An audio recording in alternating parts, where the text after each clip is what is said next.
सुप्रभात बच्चों। पिछले क्लास में हम लोग हमसे सब कहते चैप्टर ख़त्म कर चुके थे, उसका सारा एक्सरसाइज भी हो चुका था। आज हम लोग नया पार्ट शुरू करने जा रहे हैं, पार्ट 7, जिसका नाम है टिप टिपवा। ठीक है, ये उत्तर प्रदेश की लोक कथा है। चलिए स्टार्ट करते हैं। एक थी बुढ़िया, उसका एक पोता था। पोता किसको कहते हैं? जैसे हम लोग पापा की मम्मी को दादी कहते हैं, तो जो दादी हुई और जो मेरा रिलेशन हुआ, ठीक है, तो दादी, मैं जो है दादी के लिए पोता कहलाऊँगा। ठीक है ना। पोता रोज़ रात में सोने से पहले दादी से कहानी सुनता। यानी जो पोता था वो सोने से पहले दादी से रोज़ कहानी सुनता था। दादी रोज़ उसे तरह तरह की कहानियाँ सुनाती है ना। दादी डेली हर अलग अलग तरह का कहानियाँ उसे सुनाती। एक दिन मूसलाधार बारिश हुई। मूसलाधार बारिश मतलब बहुत तेज़ बारिश हुई। ऐसी बारिश पहले कभी नहीं हुई थी। सारा गांव बारिश से परेशान था। बुढ़िया की झोपड़ी में पानी जगह जगह से टपक रहा था, है ना। बहुत तेज़ बारिश हुआ था, तो बुढ़िया की झोपड़ी से अलग अलग जगह से पानी टपक रहा था। Tip tip tip tip tip tip ऐसे, ठीक है ना। इस बात से बेखबर पोता दादी की गोद में लेटा कहानी सुनने के लिए मचल रहा था। यानी उसे क्या पता है कि पानी ये हो रहा, टिप टिप आ रहा है, घर में पानी गिर रहा ऊपर से जगह जगह से, लेकिन उसको ये सब फिक्र नहीं था, उसको बस कहानी सुनना था। बुढ़िया खींच कर बोली, ठीक है ना, खींच कर मतलब थोड़ा सा गुस्सा करके, अरे बचवा का कहानी सुनाए, ये टिप टिपवा से जान बचे तब ना। मतलब दादी परेशान थी कि टिप टिप पानी आ रहा है, हम इससे परेशान हैं, हम उसको देखें कि तुमको कहानी सुनाए। ओके। पोता उठकर बैठ गया। उसने पूछा, दादी ये टिप टिपवा कौन है? टिप टिपवा क्या शेर बाघ से भी बड़ा होता है ना। अब उसको लगा कि दादी कहानी सुनाने लगी है, टिप टिपवा। तो बोला पोता उसका कि दादी ये टिप टिपवा कौन है? ये शेर बाघ से भी बड़ा होता है। दादी छत से टपकते हुए पानी की तरफ देखकर बोली, हाँ बचवा, न शेरवा के डर न बाघवा के डर। यानी मगही में ऐसा बोला जाता है। बोलती हैं दादी, हाँ बचवा, न शेरवा के डर न बाघवा के डर, डर त डर टिप टिपवा के डर, है ना। दादी बोल रही हैं कि ना शेर का डर है ना बाघ का डर है, डर है तो सिर्फ टिप टिपवा का डर है। देखिए आगे देखते हैं। संयोग से मुसीबत का मारा एक बाघ बारिश से बचने के लिए झोपड़ी के पीछे बैठा था, है ना। मतलब उसी देखिए संयोग देखिए कि बारिश से बचने के लिए एक बाघ जो है उन्हीं दादी की झोपड़ी के पीछे बैठा हुआ था। बेचारा बाघ बारिश से घबराया हुआ था। बुढ़िया की बात सुनते ही वह और डर गया। यानी बुढ़िया जो बोली कि शेर से भी बड़ा और बाघ से भी बड़ा है ये टिप टिपवा, तो वो भी शेर भी बाघ भी डर गया। ठीक है, बुढ़िया की बात सुनकर। अब यह टिप टिपवा कौन सी बला है, ज़रूर यह कोई बड़ा जानवर है। ठीक है ना, वो बाघ सोच रहा है कि टिप टिपवा ये कौन सा बला है, ज़रूर ये बहुत बड़ा जानवर है। तभी तो बुढ़िया शेर बाघ से ज़्यादा टिप टिपवा से डरती है। इससे पहले कि बाहर आकर वह मुझ पर हमला करे, मुझे ही यहाँ से भाग जाना चाहिए। यानी वो जो बाघ है वो सोच रहा है कि इससे ज़रूर टिप टिपवा बहुत बड़ा जानवर है, तभी तो बुढ़िया इतना बोल रही है कि मुझे बाघ और शेर से डर नहीं लगता, लेकिन टिप टिपवा से डर लगता है। तो बाघ सोचता है कि इससे पहले कि मुझ पर टिप टिपवा हमला कर दे, मैं यहाँ से खिसक लेता हूँ। बाघ ने ऐसा सोचा और झटपट वहाँ से दुम दबाकर भाग चला। यानी बाघ जो ऐसा सोचा और भाग गया। उसी गांव में एक धोबी रहता था। वह भी बारिश से परेशान था। आज सुबह से उसका गधा गायब था। सारा दिन वह बारिश में भीगता रहा और जगह जगह गधे को ढूंढता रहा, लेकिन वह कहीं नहीं मिला।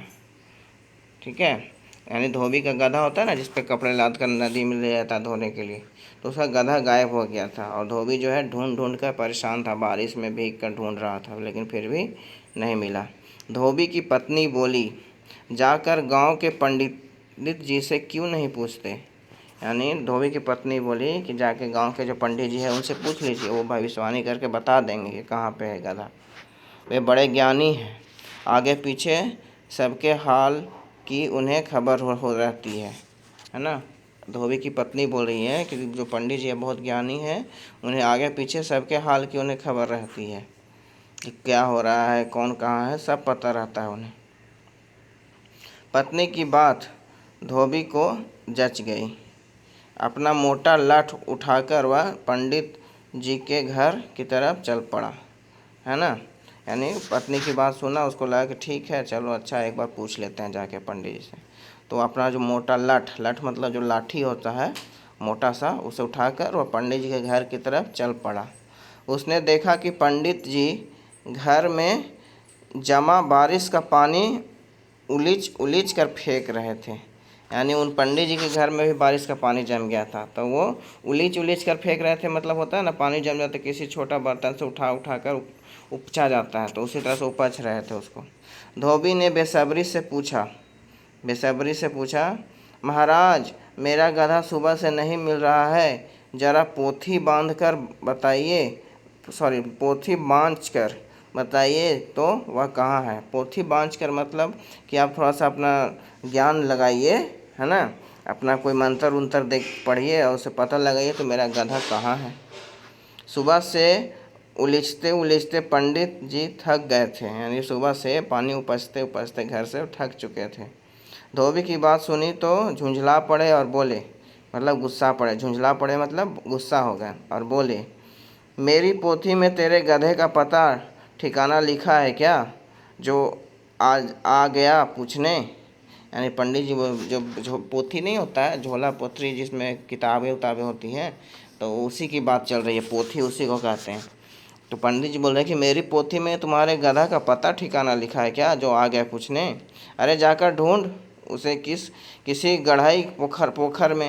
यानी पंडित जी बोले जाओ उसे ढूंढो कोई गढ़ाई पोखर में, मेरे पास क्या पूछने आ गए हो, मेरे पास क्या उसका एड्रेस लिखा हुआ है कि मैं बता दूं देख के। यानी पंडित जी गुस्सा आ गया और पंडित जी लगे फिर पानी उलीचने। यानी उसके बाद उसको भगा के फिर पानी उलीचने लगे मतलब पानी बाहर निकालने लगे घर से।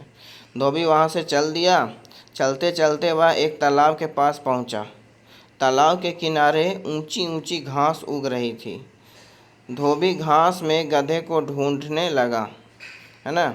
किस्मत का मारा बेचारा बाघ टिपटिपुआ के डर से वहीं घास में छिपा बैठा था। देखो वो जो बाघ वहाँ से गया था ना, वो वहीं घास में छिप कर बैठ गया था। धोबी को लगा कि बाघ ही उसका गधा है। ठीक है, धोबी को क्या लगा कि जो बाघ ही है ना उसका गधा है। उसने आव ताव न देखा, है ना, आव देखा न ताव, और लगा बाघ पर मोटा लाठ बरसाने। ठीक है, बाघ को मारना स्टार्ट कर दिया। उसको लगा कि मेरा ही गधा है और तुम गुस्सा में कि तुम्हारे चलते हम कहाँ कहाँ टहल घूमते रहें, पानी में भीगते रहे, तुम यहाँ छिप के बैठे हो। मारना चालू किया दम डंडा से, लाठी से दम ले धड़ाम मारना स्टार्ट किया। बेचारा बाघ इस अचानक हमले से एकदम घबरा गया। बाघ जो है अचानक, बाघ पे हमला अचानक हो गया ना, तो वो बहुत डर गया, घबरा गया। बाघ ने मन ही मन सोचा, लगता है यही टिपटिपुआ है। ठीक है, लगता है यही टिपटिपुआ है। आखिर इसने मुझे ढूंढ ही लिया। अब अपनी जान बचानी है तो यह जो कहे चुपचाप करते जाओ। यानी बाघ सोच रहा है कि अगर अपनी जान बचाना है तो चुपचाप करते जाओ, ये तो ढूंढ ही लिया, अब मेरे को मार देगा अगर नहीं करेंगे तो। आज तूने बहुत परेशान किया है, मार मार कर मैं तेरा कचूमर निकाल दूंगा। ऐसा कहकर धोबी ने बाघ का कान पकड़ा और उसे, देखो दिख रहा है पिक्चर में, बाघ का कान पकड़ के उसे ले जा रहा है ना।